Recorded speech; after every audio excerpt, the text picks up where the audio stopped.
Vamos lá, pessoal, dando continuidade aqui aos nossos trabalhos. Ainda dentro da minha proposta, que começou no bloco anterior, trabalhando aí a competência no âmbito do processo coletivo, quero que vocês comecem agora a desenhar um pouquinho mais, de maneira mais específica, a competência para as ações. Porque no bloco anterior, quando se fala da regra geral, está lá no 93 do CDC e no artigo 2º da Lei de Ação Civil Pública, você pode trabalhar com qualquer tipo de ação civil pública. E aí, quando eu falo qualquer tipo de ação civil pública, refiro-me à temática. Então, assim, se for uma ação envolvendo o consumidor, meio ambiente, questão relacionada a concurso público, então todas essas questões envolvendo políticas públicas de uma forma geral, a gente vai usar o que se chama de ação coletiva genérica, ou ação civil pública genérica.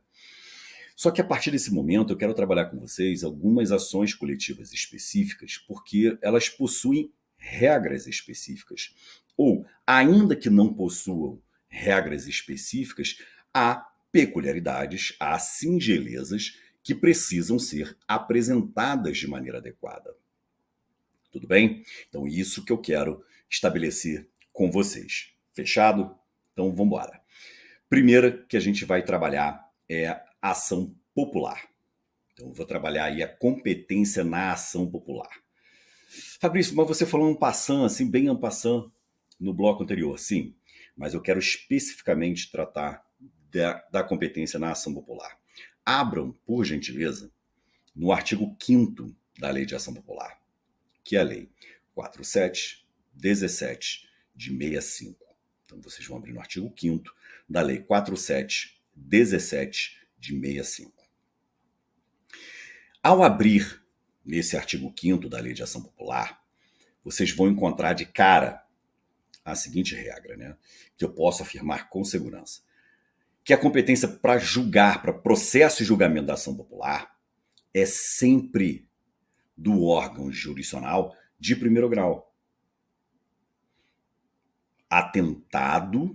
Atentando-se, melhor colocando, à origem do ato impugnado, mas é do órgão jurisdicional de primeiro grau. E aí, se formos para o parágrafo 3º desse mesmo artigo 5º, encontraremos a regra de prevenção da jurisdição. A regra de prevenção da jurisdição, que é aquela regra idêntica à do artigo 2º, parágrafo único da Lei de Ação Civil Pública.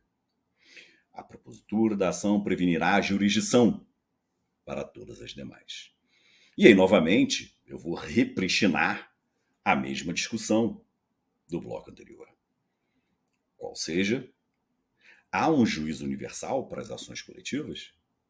Sim, há um juízo universal para as ações coletivas. Isso abrange também uma ação popular? Claro, a ação popular também tem natureza de ação coletiva. Então vamos lá. Você vai olhar então o artigo 5º, que em tese, porque daqui a pouco a gente vai ver, porque em tese as ações populares são todas propostas perante o órgão jurisdicional de primeiro grau. Sempre repito, atentando à natureza do ato. Aí pode ser justiça federal, pode ser justiça estadual, vai sempre olhar a origem do ato que se pretende impugnar.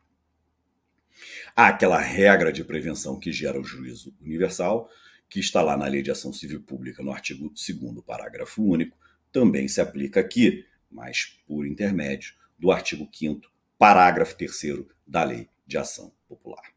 Bom, por que eu falei para vocês que aqui a gente vai trabalhar algumas singelezas?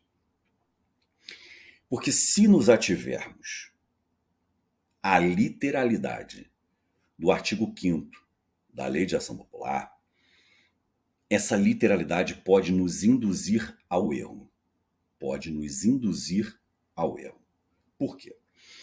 Pode gerar a percepção ou a conclusão de que somente órgão jurisdicional de primeiro grau que ostenta competência para processo e julgamento de ação popular.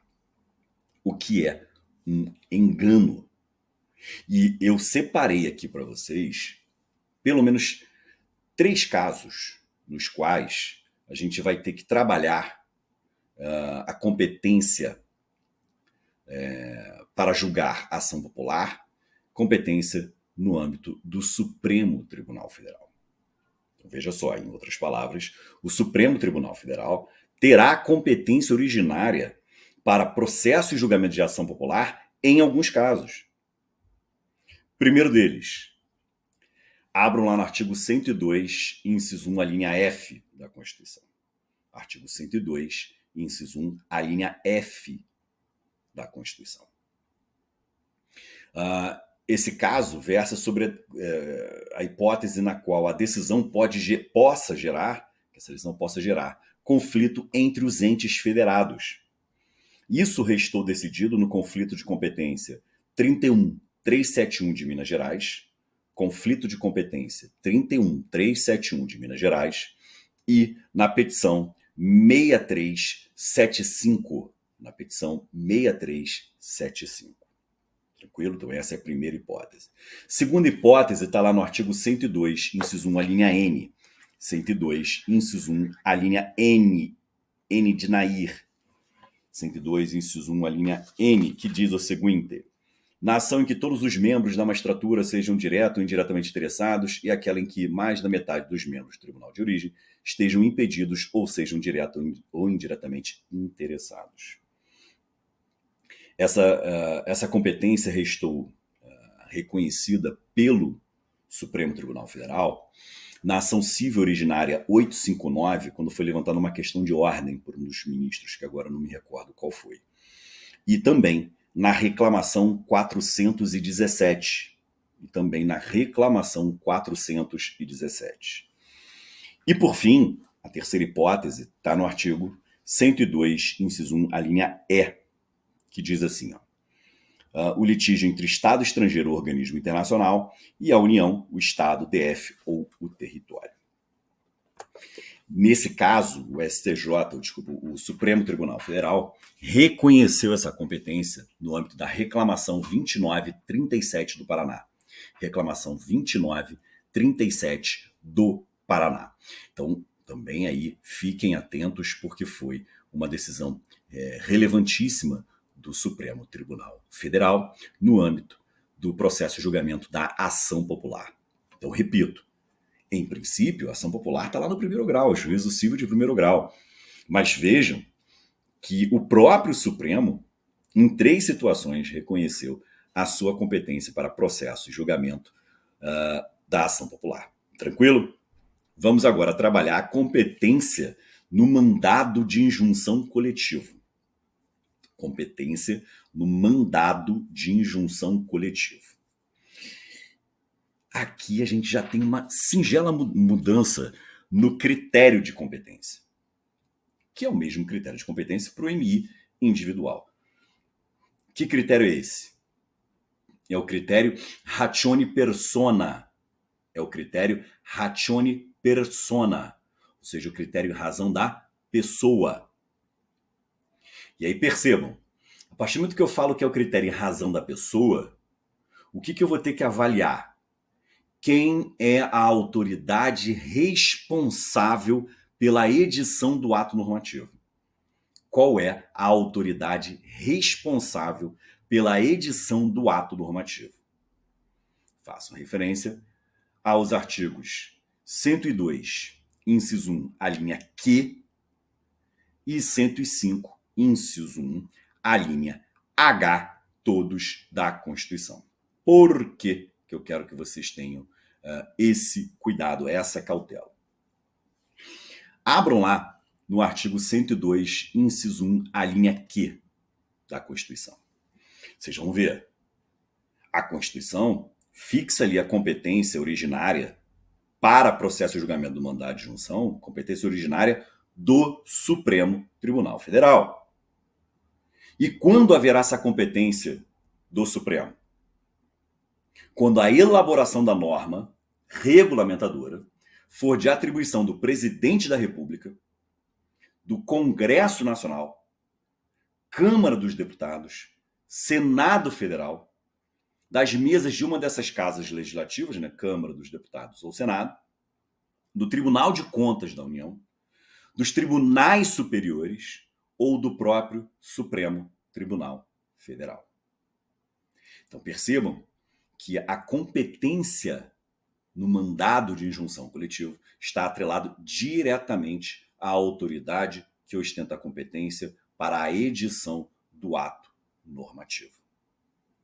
Ficou clara aqui a ideia? Agora vamos, por gentileza, ao artigo 105, inciso 1, a linha H. Artigo 105, inciso 1, a linha H.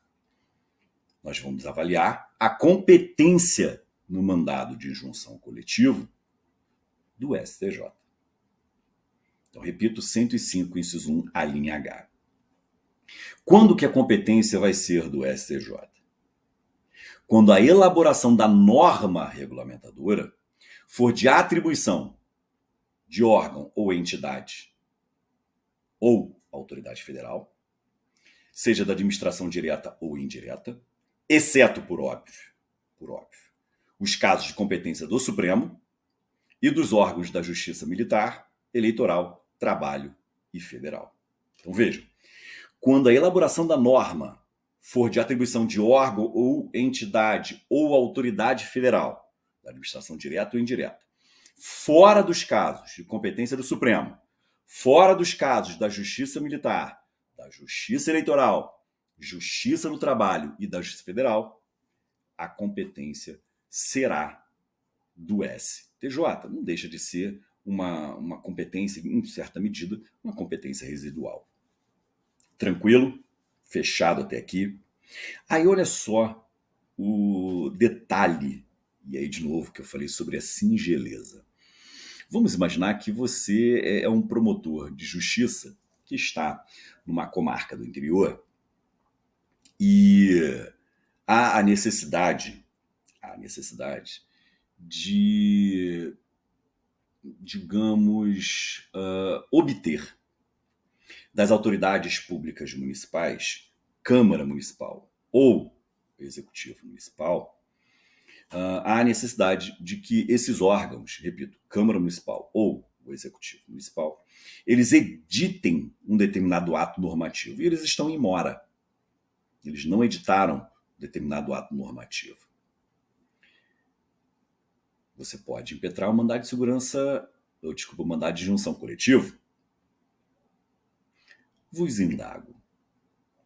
Qual vai ser o órgão jurisdicional competente? Qual vai ser o órgão jurisdicional competente? E aí?